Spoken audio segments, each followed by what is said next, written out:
Fala galera, tudo bem? Mais uma vez passando por aqui, eu, professor Wagner Santos, hoje para tratar de uma das coisas mais chatas. Não vou negar para vocês não que, vou falar a verdade para vocês, um dos conteúdos mais chatinhos que nós temos cobrança em concurso público. Alguns de vocês devem estar pensando assim, meu Deus, mas que bondade desse rapaz dizer que esse é um dos conteúdos mais chatos, sendo que a gente sabe que língua portuguesa é chata de forma geral. Não concordo, mas tudo bem, entendo, porque na maior parte das vezes, como a gente já conversou em alguns momentos, vocês provavelmente foram levados a aprender ali na decoreba e realmente tudo aquilo que a gente decora se torna chato, mas esse pra mim é um dos mais chatos conteúdos exatamente por isso, porque ele envolve uma série de questões decorébicas aqui, a gente não tem quase uma relação de lógica. Eu tento encontrar, inclusive, uma relação de lógica para ajudar vocês, né?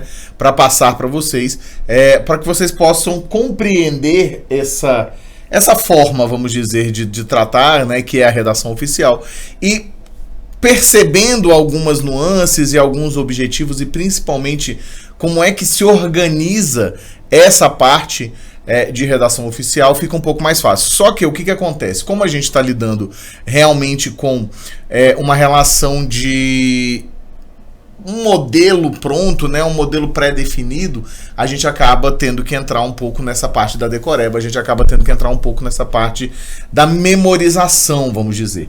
A memorização que nem sempre é boa, né? Assim, a memorização, porque muitas vezes você é levado a não conseguir compreender os motivos. E é exatamente o que a gente vai fazer aqui. A gente começa pensando o seguinte, quando a gente se envolve em estudar redação oficial, a gente toma como base, a base da redação oficial no Brasil é exatamente o que nós chamamos de Manual de Redação Oficial da Presidência da República, que tem, se não me engano, de 2019 ou 2020, a última grande atualização na sua confecção, mas que são, assim, é uma grande atualização, mas sempre em detalhes. A base é sempre a mesma. O que nós encontramos de modificação ocorre quando nós necessariamente vamos prestar concurso para um concurso em específico, em que nós tenhamos ali, naquele concurso em específico, nós tenhamos naquele órgão um manual extremamente forte, que é raro. Acontece, por exemplo, com o Senado, acontece com algumas câmaras legislativas, né? Então, assim, na maior parte das vezes, são variações e com especificidades para aquele determinado órgão, mas a base, o pensamento da redação oficial é exatamente o mesmo e é praticamente sempre o mesmo, beleza? Por isso que a gente vai começar pensando o seguinte, dá uma olhadinha aqui comigo. A gente vai começar pensando o seguinte, redação oficial, a gente começa imaginando esses princípios da comunicação. Por que a gente precisa pensar em princípios da comunicação, gente? A gente vai precisar pensar em princípios da comunicação, por quê? Você tem que entender uma coisa muito importante.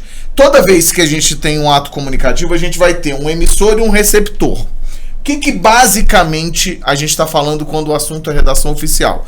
É basicamente a ideia do seguinte: o seu emissor e o seu receptor são agentes públicos. Na maior parte das vezes nós estamos trabalhando com agentes, não é públicos, mas agentes... peraí, deixa eu só... achei a borracha. Agentes públicos. Então, quando nós trabalhamos com a ideia de agentes públicos, é exatamente o momento em que nós vamos trabalhar com essa forma de pensar. Como assim a diferença que essa noção de termos agentes públicos vai causar, né, nessa relação de comunicação? É porque você tem basicamente o seguinte: um órgão público, uma autarquia, né, uma relação estatal em essência ou público-privada, e o outro lado desse ato comunicativo também estará envolvido, na maior parte das vezes, com essa mesma relação, ou seja, ele estará envolvido também com a noção, vamos dizer assim, de que nós temos ali os dois sendo agentes públicos. Isso vai fazer com que nós tenhamos o quê? Uma série de regras que são seguidas para que você tenha uma padronização. O objetivo básico é que nós consigamos a ideia de padronizar a comunicação. Claro que padronizar e fazer com que essa... Então, ó, nós temos a ideia de padronizar a comunicação. Nós temos uma ideia básica que é de tornar clara a comunicação, né?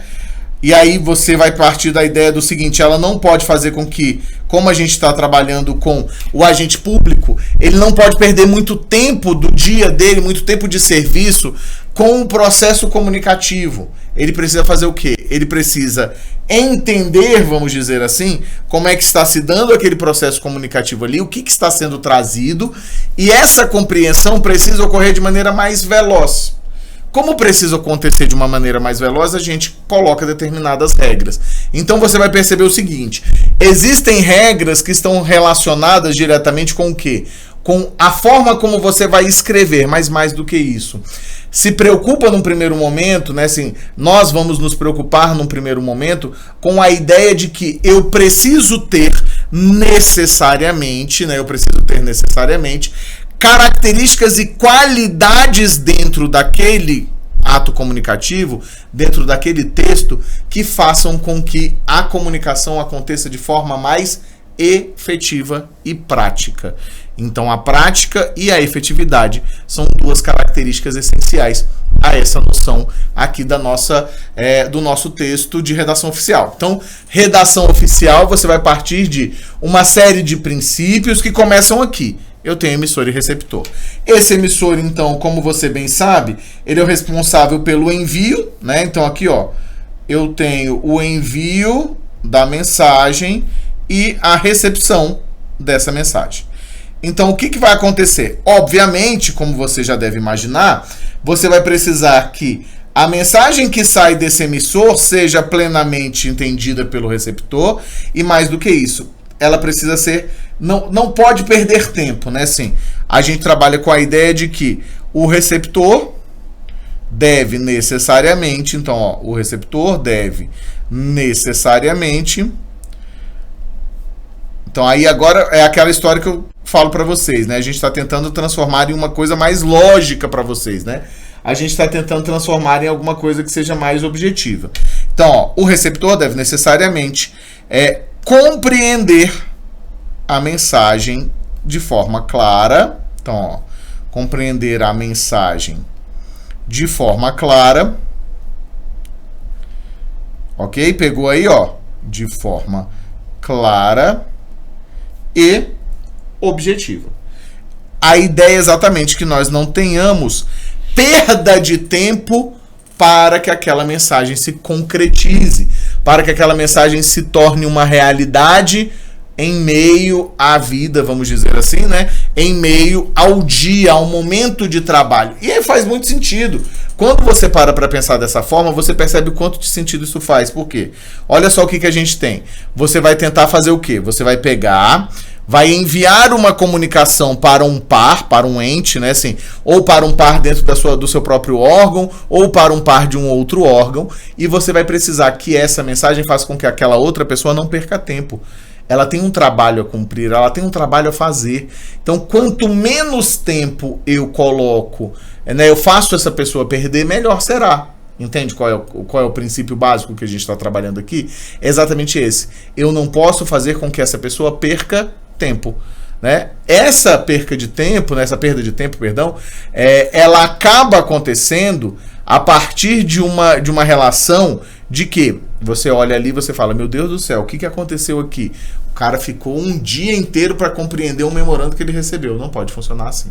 E aí a gente entra no quê? A gente começa a perceber o seguinte: tem algumas características que são essenciais a essas comunicações. Então aqui, ó, você vai entender o seguinte: características essenciais incluídas necessariamente. Então, ó, incluídas. Hoje eu tô no necessariamente, hein? Incluídas necessariamente. Onde? Né? Então, ó, nas produções oficiais. É claro que quando a gente chama, e aí aqui eu vou até fazer um parêntese importantíssimo e queria muito que você me visse inteiro aqui. Presta atenção numa coisa, olha só. Vou tirar um pouquinho do slide só para você imaginar o seguinte. Quando a gente está falando de redação, normalmente na sua cabeça, condicionada pelo ensino fundamental e pelo ensino médio, isso é absolutamente normal. A gente fica imaginando que o processo redacional, ele envolve essencialmente aquelas composições, vamos dizer, né? Aqueles gêneros que a gente produz, por exemplo, na própria redação do seu concurso. Você vai lá, que hoje, inclusive, estão deixando de chamar de redação, né? Você deve estar percebendo isso com mais frequência, e passando a se chamar questões discursivas, exatamente porque elas têm tomado uma outra forma, vamos dizer assim. Mas o que acontece, basicamente? Você faz o seguinte: quando a gente fala redação, na sua cabeça aciona-se a ideia imediata de que a gente está falando de uma dissertação, que a gente está falando de um texto dissertativo, seja ele argumentativo, seja ele expositivo. É como se falar de redação significasse exatamente falar sobre aquela redação que você produziu a sua vida inteira na escola. Essa construção que nós temos da vida inteira na escola faz com que a gente, quando olhe para a redação oficial, pense em uma dissertação oficial. Na verdade, não é. São gêneros utilizados dentro do serviço público com o objetivo de comunicar. Não é porque normalmente a sua redação, lógico, como todo texto, ela tem um objetivo de comunicar, mas ela não é um processo dialogal. O que é um processo dialogal? É quando você envia um determinado texto com um destinatário específico. Você quer estabelecer com esse destinatário um processo de diálogo. Essa é a ideia. Você dialoga com aquela determinada pessoa. É por isso, por exemplo, que todas as vezes que você produz um texto ou que você analisa um texto como esse, você vai ficar atento à data em que ele foi produzido e a quem ele se endereçou. Por isso que tem data, por isso que tem vocativo, porque exatamente você está falando com relação ao quê? Você está falando com relação a uma pessoa ou um grupo de pessoas em específico. Então, há uma lógica. Eu falo e eu me dirijo ao excelentíssimo senhor ministro, né? Ou seja, eu torno público a quem estou me dirigindo. Qual é a diferença para quando você produz uma redação uma dissertação no seu concurso? Você produziu a dissertação no seu concurso, o que você está fazendo? Você está escrevendo um texto que é impessoal em todos os níveis. O que significa dizer impessoal em todos os níveis? Significa dizer que você não vai acrescentar, vamos dizer assim, ali um destinatário. Você não sabe para quem aquilo se destina. Tudo bem? Deu para entender sem problemas? Então, massa. O que a gente vai pensar aqui, ó? A gente vai começar pensando o seguinte: como eu estou falando em lugar do meu órgão, a primeira característica, essa aqui, dá uma olhada comigo. Primeira característica que você vai ter que trabalhar é o que nós chamamos de impessoalidade. Por que a impessoalidade existe, meu querido, minha querida? A impessoalidade existe porque quem fala é o órgão por meio de você. É o órgão. Isso é tão forte que eu não sei se você já viu alguma vez, quando uma determinada pessoa fala. Vamos imaginar que você está ali, você vai dar uma entrevista e você está trajando a roupa, o uniforme do seu trabalho. Vamos dizer que você está trajando ali o uniforme do seu trabalho. Aí você faz uma declaração polêmica. Pode voltar aqui um pouquinho comigo. Volta aqui um pouquinho comigo.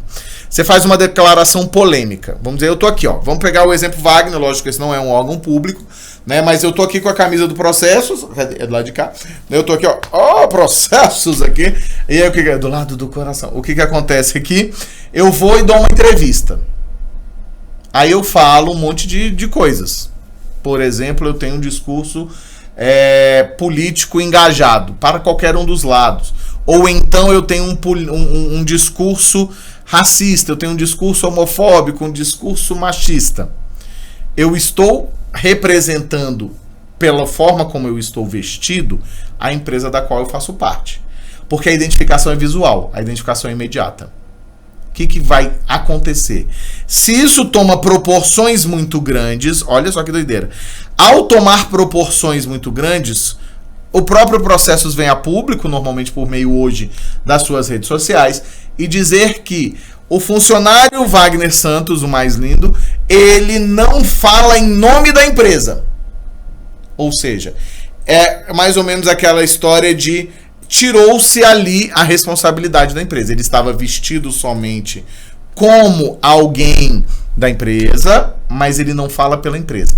Quando você pegou essa lógica, olha como é importante isso. Principalmente porque no seu concurso, a maior probabilidade, não estou dizendo que é 100%, mas a maior probabilidade que existe é exatamente a probabilidade de você responder a questões, não de você produzir um texto. Como o principal objetivo vai ser de você responder a questões, você tem que colocar isso na cabeça. Eu tenho que entender esse processo de forma completa, porque por lógica você consegue resolver muita coisa. Mas aí eu olho ali e falo o seguinte: por que precisa ser impessoal? Porque, diferente do que acontece com o Wagner, isso já aconteceu comigo. Isso já aconteceu comigo. Eu sofri um acidente de trânsito, bateram no meu carro. E aí, porventura, a gente chamou a Justiça Volante aqui em Brasília. A Justiça Volante veio e, acompanhando a Justiça Volante, estava um carro de reportagem de uma grande emissora brasileira. E aí me perguntaram se eu podia dar uma entrevista sobre a Justiça Volante. Né? Por que a gente já havia acionado, como é que tinha sido todo o processo. E aí o que acontece? Eu estava com o crachá da minha escola. Né, assim, da escola onde eu dava aula. E aí mas também não foi uma declaração, né, polêmica. Eu falei o porquê que a gente chamou, né, aquela coisa toda. E aí os meus chefes falaram: bom, assim a gente não precisa, porque eu acabei faltando a aula daquele dia por conta disso. Ele falou: a gente não precisa do atestado de nada, porque a gente acabou de ver você na TV. Ou seja, imagina se é alguma coisa tensa, porque aí você tem essa identificação. Aqui não. Aqui o funcionário, quando você passar no concurso público, vamos imaginar, tô aqui elucubrando, tá? Vamos imaginar que você passa no concurso público do Detran. Ao se pronunciar como funcionário do Detran, seja para o público em geral ali na hora do atendimento, seja para para um outro órgão ou para outro funcionário do órgão, você está falando em nome dele. Por isso que é impessoal. Fechou? Então, pegou essa lógica aqui, vamos dar uma olhada? Então, impessoalidade, nossa primeira ideia. A gente vai começar aqui, ó. Que essa seja talvez, eu gosto sempre de colocar talvez, porque não há algumas verdades absolutas, elas não são tão absolutas assim, né? Então a gente vai dizer o seguinte, ó. Mais importante dessas características. Por quê? É ela que vai determinar todas as outras. O fato de você usar a impessoalidade que vai determinar que você seja claro, que vai determinar que você seja objetivo, que você não seja prolixo, né? Então aqui, ó, precisa ser um texto sem marca alguma de pessoalidade. Então você não faz, por exemplo, em nome, pelo menos você, funcionário ali, né? A gente sabe que dependendo de qual é a sua posição, você tem algumas regalias. Então você não vai escrever um texto em primeira pessoa. O presidente do Banco do Brasil, nesse caso, ou a presidenta do Banco do Brasil, podem escrever em primeira pessoa, porque elas representam literalmente o órgão. Então, você pode ter, por exemplo, a emissão de uma mensagem oficial em que o presidente ou a presidenta do banco se coloquem em... Como é que eu posso explicar para vocês? Se coloquem parabenizando alguém a respeito de alguma coisa, uma cidade que seja. E aí ela pode usar a primeira pessoa. Nem que seja o que nós chamamos de plural majestático, que é a primeira pessoa do plural, o nós. A gente chama de plural majestático porque isso já não é mais um plural, né? É como se a gente estivesse usando eles. Aqui, não. Segundo, e isso aí são exceções, tá? Segundo o manual de redação oficial da PR, da Presidência da República, nós não podemos lançar mão de quê? Não podemos lançar mão de pessoalidade no texto. Não existe primeira pessoa nesse texto, tá? E aí a gente vai pensar o seguinte, ó. A impessoalidade é tanto do comunicador, quanto do assunto, quanto do receptor. Você não coloca assim, meu querido amigo, não. Você não se cita. Então quem escreve, o comunicador, é o enunciador, ou o emissor, né? Ele representa o órgão. Então aqui, ó, órgão. Você não escreve não escreve, tá? Não escreve um texto falando de um assunto pessoal. Então aqui, ó, você precisa que esse assunto seja oficial. Certo? Tanto é que vai ter uma numeração, vai ter tudo isso, né? E o receptor é o seu par, né? Aí você vai analisar o grau. Então aqui, ó, Analisa-se o grau hierárquico, né? Então a gente trabalha exatamente com a ideia de analisar-se o grau hierárquico, certo? Tudo bem? Deu para entender até aqui sem problemas? Beleza mesmo? Então a gente começa. A primeira característica essencial é exatamente o que nós chamamos de impessoalidade. Somos impessoais o tempo inteiro, tá? Somos impessoais o tempo inteiro. Beleza. Seguindo em frente, vamos pensar aqui. Qual seria a segunda característica? Aí agora eu tenho uma série de características para analisar com vocês. Beleza? A gente vai pensar o seguinte. Uso do padrão da norma culta. Você tem que pensar o seguinte. Ainda que exista uma tentativa de pensamento de que, todo texto se utiliza de norma culta, isso é uma inverdade. Isso não acontece com frequência, como todo mundo pensa. Há textos que se utilizam de uma linguagem menos formal. Por quê? O texto é adaptado e você nunca pode se esquecer disso, tá? A gente vai trabalhar com a ideia de que adapta-se o texto à realidade, ao contexto. Não vou botar nem a realidade, vamos botar aqui ao contexto. Então, ao contexto de uso. Aqui eu tenho um contexto ultra monitorado, como a gente diz hoje, né? No caso do nosso querido texto de redação oficial, eu tenho o quê? Um texto ultra formal. Aí aqui eu faço sempre um primeiro parênteses. Não se preocupem, se a gente não conseguir terminar isso aqui nesse bloco, a gente dá seguimento no bloco seguinte, porque eu preciso deixar claro algumas coisas. Texto formal ou ultra formal não significa, isso é muito importante você pensar, ó, não significa uso de um vocabulário extremamente, eu gosto de escrever para vocês, para ficar tudo claro, extremamente rebuscado. Wagner, o que isso significa dizer? Sabe aquela coisa que você provavelmente em algum momento da sua vida ouviu lá de que, quando você escreve um texto formal, aí você usa umas palavras que ninguém entende mais? Não é o caso aqui. Por quê? Porque aqui, de forma efetiva, você vai pensar o seguinte: se você faz uma construção e essa construção, ela é uma construção muito, né, assim, extremamente voltada para e construída mesmo, né, assim, com palavras difíceis, você fere o princípio da clareza. Você vai ferir o princípio da clareza. Por que você fere o princípio da clareza? Wagner, de forma simples, basta pensar nisso aqui, né? Se você usa uma linguagem muito difícil, você reduz a quantidade de pessoas que vão ser capazes de compreender aquilo. É claro que, quando a gente está falando de texto formal, o que a gente está falando de texto formal? Volta um pouquinho aqui comigo. É isso, ó. Norma culta, norma padrão. Nos utilizamos de norma padrão. O que significa isso? Respeito às regras de concordância, respeito às regras de regência, respeito às regras de tudo, né? De ortografia, ainda que não seja norma padrão, mas não é uso de vocabulário.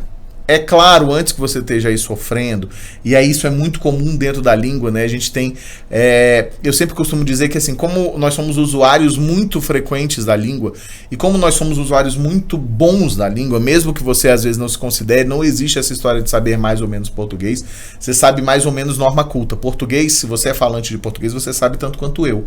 O português, o que eu sei mais com certeza, por ser principalmente a minha área de atuação, é a norma culta, mas isso não é o português. O português é muito mais do que isso. Quando a gente pensa nisso, a gente fica imaginando o seguinte: não, mas o Wagner está querendo dizer que eu posso chegar lá e falar, e aí, brother? Não, você adequa o seu vocabulário ao seu público. Tudo é adequado o tempo inteiro a público. A gente trabalha com a ideia da adequação ao público. Não sei se você se recorda disso, assim. Eu tenho certeza que você já ouviu isso 1 milhão de vezes. Você vai adequar necessariamente a sua linguagem ao seu público. Então, se eu tenho um público que é oficial tanto quanto eu sou oficial, o que você faz? Entendeu? Você adequa Isso quer dizer que eu vou fazer de uma forma que ninguém vai entender? Não. Não usamos linguagem que ninguém consiga entender. Isso não existe pra gente. Tudo bem? Vamos voltar lá que a gente faz o segundinho aqui. E aí a gente segue em frente. Vou fazer aqui concisão e clareza, formalidade de forma e língua e uniformidade do texto. A gente apresenta... Vou fazer o contrário, vai. Faz formalidade que já tá aqui, que aí fica bonitinho assim para vocês. O que é formalidade de forma e língua? Exatamente aqui, ó, você precisa pensar o seguinte. A forma é fixa. Eu não posso inovar, né? Eu não posso chegar e dizer o seguinte: eu acho mais bonito escrever por meio de uma poesia. Então, assim, para quebrar esse grau de formalidade muito grande, o que eu vou fazer? Vou fazer uma poesia. Vou escrever aqui como se eu fosse o Drummond. Não pode ser assim, tá? Não pode ser assim. A gente não vai trabalhar com essa ideia. A gente vai trabalhar com qual ideia? A forma é fixa mesmo. Eu tenho onde colocar a minha data, eu tenho onde colocar o meu vocativo, eu tenho o espaçamento de parágrafo, respeito a, literalmente, né, um respeito muito grande à estética do meu texto, ou seja, eu tenho uma forma fixa. Eu não sou livre para escrever. Muito mais fixa do que todo mundo pensa. E muito mais fixa, por exemplo, do que quando você analisa uma dissertação. A dissertação é nada fixa. A dissertação não é nada fixa. Entendeu? A dissertação, ela tem ali a estrutura de introdução, desenvolvimento e conclusão, mas você tem muitas possibilidades nesse meio do caminho. Você pode fazer introdução em 2 parágrafos, desenvolvimento em 3. Aqui a gente tem um rigor muito maior. E o que significa dizer formalidade de língua? Aqui entra exatamente o uso de um vocabulário. E é isso que você precisa pensar, ó. Vocabulário. De um vocabulário formal. Que não quer dizer, volto a destacar, o uso de um vocabulário rebuscado, que você está tentando tirar onda. A mesma coisa se aplica, por exemplo, se você vai mandar um determinado texto para alguém, o que você vai analisar? Você vai analisar o quê? Vou ler aqui, não sei o que, tem esse vocabulário, essa linguagem técnica, ela é necessária ou ela não é? Aquela pessoa é detentora desse conhecimento ou não é? Isso você precisa saber, entendeu? Isso você precisa saber mesmo. A nossa noção é exatamente a de que você só vai utilizar aquela linguagem que tenha a ver com o quê? Que tenha a ver com a noção mesmo de necessidade. Então, o cara que vai receber, ele conhece, né, ou não conhece, e aí a gente usa isso aí. Tudo bem, sem problemas. Então, me traz aqui de volta, vou me colocar gigantão aqui para vocês, para a gente conversar uma coisa muito importante. A gente, então, tá fazendo a construção lógica, porque eu acho muito mais fácil você pensar na lógica. Se é só para decorar, o que você faz? Você chega lá, e aí você vai... Lógico, tem algumas partes aqui que a gente não vai fazer com tanta lógica assim, a gente vai fazer uma certa decorébica, mas a gente precisa pensar nisso, assim, como é que a gente vai construir uma lógica maior para essa noção do texto, que é um texto extremamente fixo, que é um texto que segue as regras todas bonitinhas, tintim por tintim, e que precisa seguir. Mas principalmente você precisa saber identificar as motivações. Beleza? Então, vamos encerrando o nosso primeiro bloco. No segundo bloco dessa primeira aula, eu venho com ele normal desse nosso primeiro encontro, vou continuar exatamente desse ponto, e aí a gente continua discutindo uma série de coisas. Beleza? Muito obrigado pela presença de vocês, muito obrigado mesmo. A gente volta logo, logo à disposição sempre para vocês aqui. Valeu, gente. Até daqui a pouco.